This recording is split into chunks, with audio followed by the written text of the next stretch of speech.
Hello everyone, আমি রিয়া। নতুন একটা ভ্লগে তোমাদেরকে অনেক অনেক স্বাগত জানাই। আশা করি তোমরা সবাই খুব ভালো আছো, সুস্থ আছো। আমিও খুব ভালো আছি। বেনারসে পৌঁছানোর পর তার আগের যে ট্রেন জার্নির ভ্লগটা ছিল, আশা করি তোমরা সবাই দেখে ফেলেছো। তো যখন আমরা বেনারসে পৌঁছাই, ওখানে গিয়ে দেখলাম যে কি গরম। আমরা যে সোয়েটার পরে গেছি, এই সোয়েটার কোনো কাজেই লাগবে না।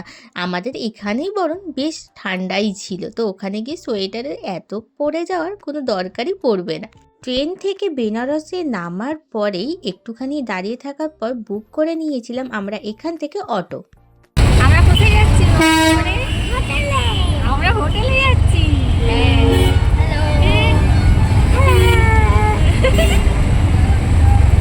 14 থেকে 15 ঘন্টা জার্নি করার পরে আমরা পৌঁছে যাচ্ছি হোটেলে। তো আমরা ওই স্টেশন থেকে অটোটা বুক করেছিলাম, কারণ যেহেতু বেনারসটা লোকাল জায়গা, এখান থেকে বার্গেনিং করলে তোমরা অনেকটাই কম পেয়ে যাবে। আর অটো করে গেলে একটু কিছুটাই কম ভাড়া নেয়। তো আমাদের 400 টাকা মতন ভাড়া নিয়েছিল।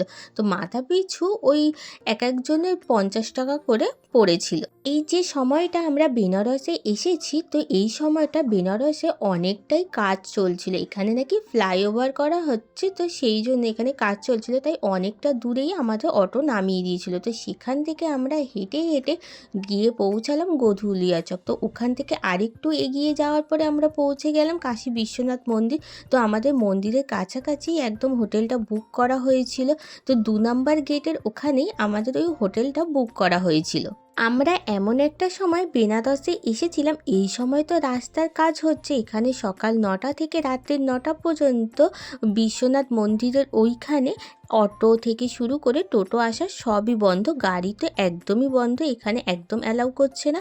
তো আমরা যে সময় এসেছি ওই সময়তে হেঁটেই আসতে হয়েছিল। তারপরে মন্দিরটার কাছে যাব যে, তখন ওই সময় ছিল কি মনি অমাবস্যা বলে একটা অমাবস্যা ছিল, আর ওই সময় প্রচুর সবাই পুজো দিচ্ছিল। তো আরও ভিড় হয়ে গিয়েছিল বিশ্বনাথ মন্দিরের ওইখানে।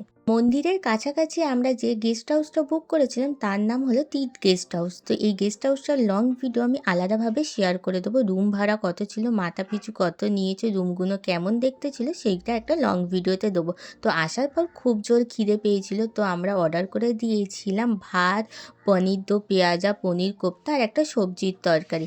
খেতে মোটামুটি অনেকটাই ভালো ছিল। আমরা যে গেস্ট হাউসটা বুক করেছিলাম সেটা আলকার একটা গেস্ট হাউস ছিল। তার একটা কারণ হলো, প্রথমে আমরা বুক করবো ভেবেছিলাম আলকা, কিন্তু আলকা অনেকটা দূর হয়ে যাচ্ছে, আর অতটা দূরে হেঁটে যাওয়া পসিবল হবে না বলে আমরা একটুখানি মন্দিরের কাছাকাছি বুক করেছিলাম। আর ভেতর থেকে বেশিক্ষণ সময় লাগেনি, কিন্তু আলকা অনেকটা দূরে ছিল। তো এই যে খাবারগুলো এসেছে, এটা আলকা দিয়েই এসেছিল। আলকা হলো বেনারসে ফেমাস একটা হোটেল বলতে পারে, একদম ঘাটের কাছাকাছি আলকা। তো সেখান থেকে তোমরা বেনারসের যে নদীটা আসছে সেটার ভিউ পুরোপুরি তোমরা ওই জানলা থেকে দেখতে পাবে। তো আমাদের অত দূর যাওয়া সম্ভব ছিল না বলে, আমাদের সঙ্গে যেহেতু মা বাবা ছিল, তো হেঁটে অনেকটা দূর যেতে হতো বলে ওই জন্য আমরা আর আলকাটা বুক করিনি। তাই আমরা ওর পাশাপাশি ওই গেস্ট হাউসটা বুক করেছিলাম, ওটা একটু কাছাকাছিই ছিল। খাওয়া দাওয়া করতে করতে প্রায় তখন বিকেল 4টে মতন বেজে গিয়েছিল। তো আমরা ভেবেছিলাম যে প্রথম দিনেই একেবারে গিয়ে বোট রাইডটা করে আসবো, কারণ বিকালবেলায় বোট রাইড করতে দারুণ মজা লাগে। আর এই সময় সূর্যাস্ত অস্ত যায়, আরও দেখতে জিনিসটা খুব ভালো লাগে। তো বোট রাইড করতে আমাদের মাথা পিছু এক একজনের 280 টাকা করে নিয়েছিল। তো আরেকটু কম বাজেট তোমরা যদি বার্গেনিং করো তাহলে পেয়েই যেতে পারো। তো আমাদের হোটেল থেকে এই যে লোকটা আমাদেরকে নিয়ে এসেছে, তো সেটা আমাদের হোটেলের লোকই ঠিক করে দিয়েছিল যে এনারা তোমাদেরকে বোট রাইড করতে নিয়ে যাবে। আমরা যেহেতু 10জন মতন ছিলাম, তাই আমাদের 2800 টাকা মতন নিয়েছিল। তো আমাদের 84টা ঘাট ঘুরিয়ে ঘুরিয়ে দেখিয়েছিল। তো প্রত্যেকটা ঘাটে এরকম তো আর দাঁড়িয়ে থেকে দেখানো যায় না, তো দূর থেকেই দেখানো হয়েছিল। তো এটা ছিল মণিকর্ণিকা ঘাট। তো প্রত্যেকটা ঘাট আমরা খুব ভালোভাবে ঘুরে দেখেছি আর দারুণ মজা করেছি। আর এর সাথে সাথে যে সূর্যাস্ত অস্ত যাচ্ছিল তার সঙ্গে দেখতে তো আরও ভালো লাগছিলো। আর এই সময় যেহেতু নদীর মাঝখানে ছিলাম, তো খুব ঠান্ডা লাগছিল। আর আমি তো কিছু পরেই যাইনি, তো আমার আরও বেশি ঠান্ডা লাগছিল। আর এখানে লাইফ জ্যাকেট তো তোমাদেরকে দিয়েই দেবে।